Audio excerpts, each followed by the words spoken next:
네, 빅픽처 그려보도록 하겠습니다. 퀀트인 자산운용의 박영희 차장 만나보도록 하죠. 안녕하세요. 네, 안녕하세요. 반갑습니다. 네, 오늘 빅픽처라는 이 코너 이름에 걸맞게 큰 그림에서 달러의 움직임 그리고 미증시의 움직임 이런 부분들 체크해 보겠습니다. 요즘 들어서 원달러 환율도 1230원 선 부근에서 흐름 나타내고 있는 만큼 달러 강세가 단기간에 상당히 좀 강하게 나타나고 있는 상황인데요. 그에 앞서서 먼저 미증시 분위기 좀 어떤지 간밤에 미증시 흐름부터 좀 봐주세요. 네, 전일 3대 지수들은 수개월 만에 최대폭으로 뛰었다가 또 하루 만에 다시 하락하며 마감을 했습니다. 소비자 물가가 6%가 넘는 상승률을 5개월째 이어가면서 이날 증시 하락을 부추겼는데요. 우크라이나 전쟁이라는 외부 변수를 차치하고서라도 내부적 물가 상승 압박이 강력해서 금리 인상 전망은 더욱 견고해지는 모습이었습니다. 이날 발표됐었던 미국의 소비자 물가 지수가 전년비로 7.9%까지 오르면서 1월에 7.5%에 이어 거의 40년 만에 최고 수준을 이어갔습니다. 예상에 부합하면서 6%가 넘는 상승률은 5개월째 계속됐는데요. 휘발유가 한 달 사이에 6.6% 치솟으면서 월간 상승분의 3분의 1을 차지하는 모습인데다가 이는 러시아의 우크라이나 침공에 따른 유가 상승분이 완전히 반영되지 않았다는 것이 물가 상승률이 더 커질 수 있다는 심리를 자극하는 모습이었습니다. S&P 500 지수 중에서는 기술, 필수 소비재, 금융, 통신 관련주가 하락하고 에너지 유틸리티, 부동산 관련주가 상승했는데요.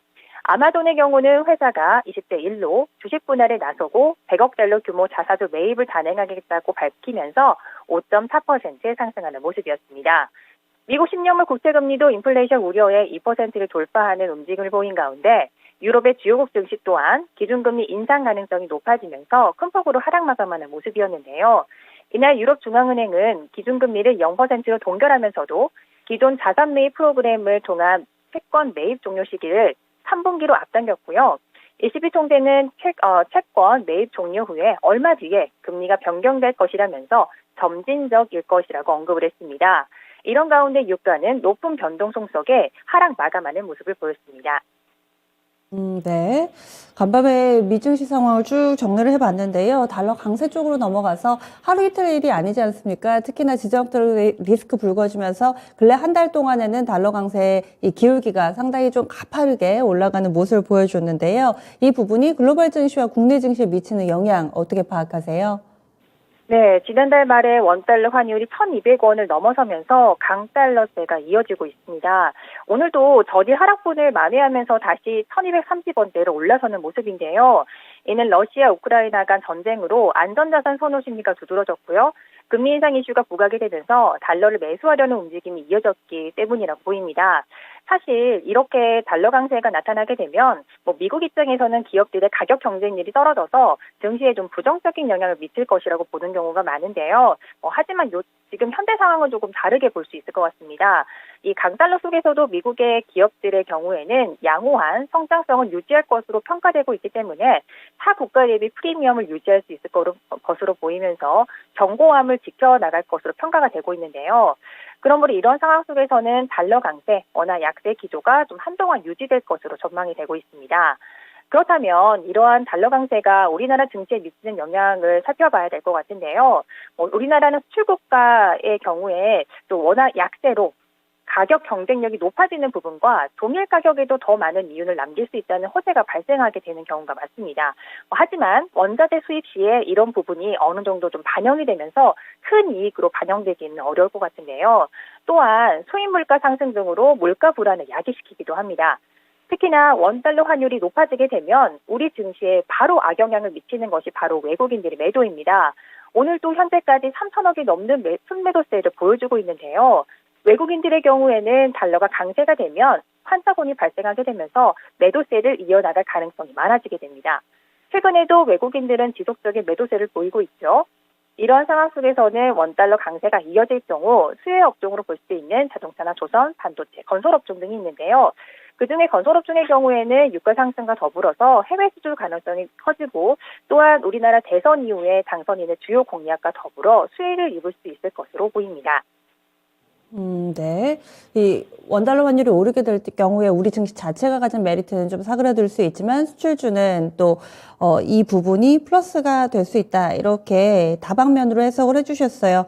내부로 시선을 돌려서요. 여전히 우리 증시에는 이 대선 그 여운이 남아 있습니다. 이에 따라서 좀 차장님께서 주목하고 계신 종목군이 있다면 알려주시죠.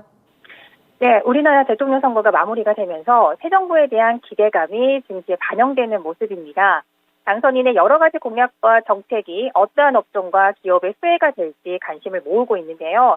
사실 가장 크게 두드러지게 나타날 것으로 예상되는 업종은 건설업종과 에너지 관련 업종입니다.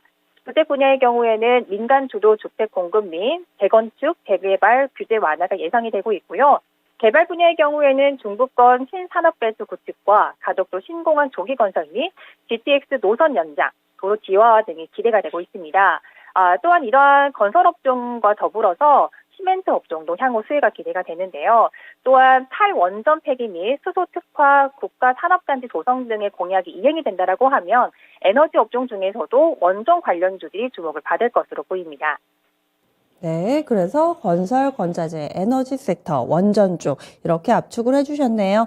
그러면은 이번 한 주는 이렇게 마무리가 되어가고 있는데 다음 주는 어떤 점을 봐야 될지 특히나 FOMC에 관심이 쏠리고 있어서 다른 부분들을 또 놓칠 수도 있거든요. 요목조목 어떤 일정들이 있는지 알려주세요.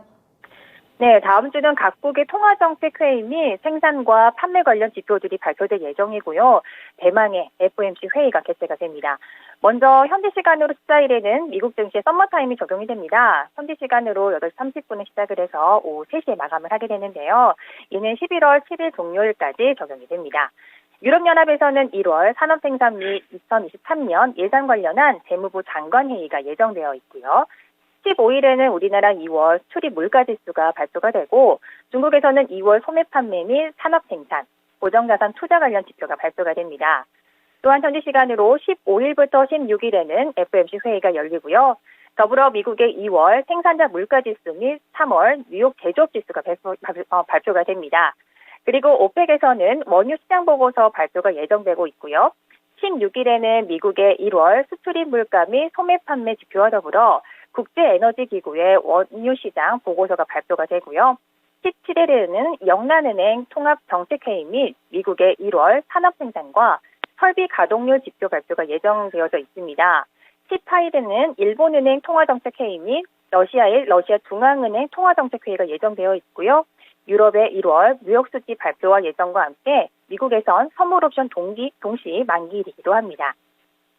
그래서 여러모로 다음 주는 통화 정책과 관련해서 이벤트가 좀 많습니다. 그러면은 이렇게 또 여러 가지 이벤트 가운데서 뭐니 해도 FOMC에 관심이 쏠리는데요. FOMC 결과가 좀 어떻게 될까요? 뭐 빅스텝이다, 아니면 스몰스텝이다, 뭐 여러 가지 전망들 나타나고 있는데 사장님은 어떤 부분 관전 포인트로 두고 계신가요? 네, 미국의 소비자 물가지수가 2달 연속 40년 만에 가장 큰 폭의 상승폭을 기록을 하면서 금리 인상을 굳어진 가운데 과연 25bp 인상일 것이냐, 50bp 인상일 것이냐 이런 문제인 듯한데요.